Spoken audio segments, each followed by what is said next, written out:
pretty much every year.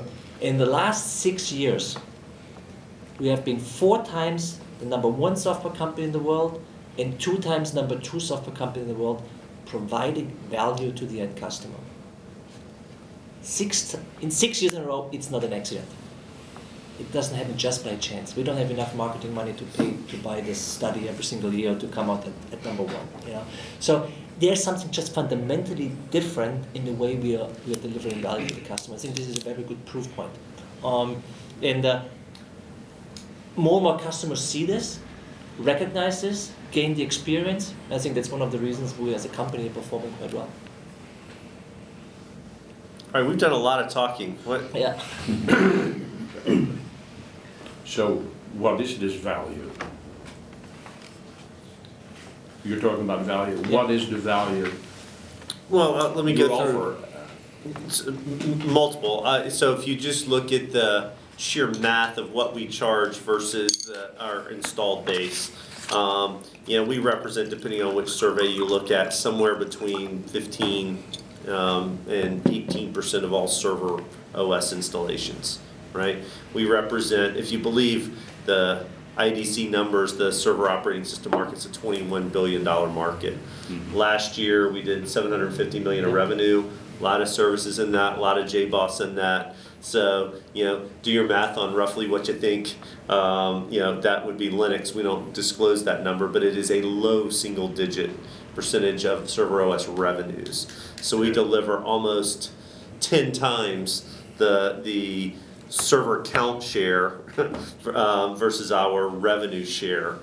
So the absolute just dollars for what we charge versus the units that we ship is really almost an order of magnitude, right? Second, it is the architecture that allows for flexibility. So let me, you know, cloud's the new buzzword, hype, but let's go back to just kind of our traditional day in, day out what we do.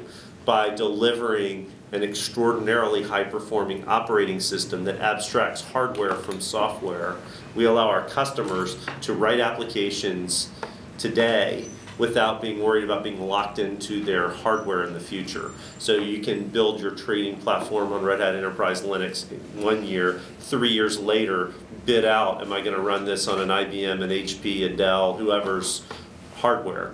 Without that lock-in, customers see tremendous, tremendous value. The broad way I would say it, and I absolutely believe this, Red Hat has brought the power of Moore's Law to the data center. And what I mean by that is the power of Moore's Law and x86 chips is an extraordinarily powerful phenomenon.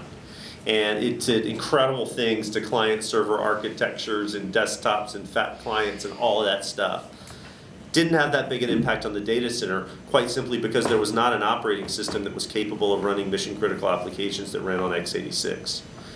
Red Hat delivered that, right? So over half the world's equity trades happen on top of Red Hat Enterprise Linux, and virtually all of those are on x86 running Red Hat Enterprise Linux.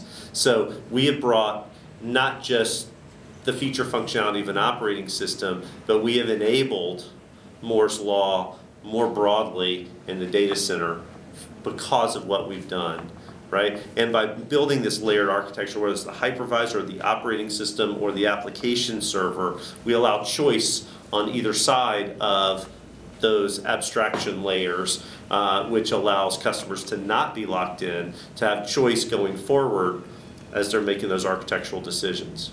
Right? It is the antithesis of kind of what Larry Ellison is talking about. Larry's talking about whether it's an Exadata box or whatever. Let me tightly integrate hardware, software, et cetera, et cetera, et cetera, and I can provide a better solution this way.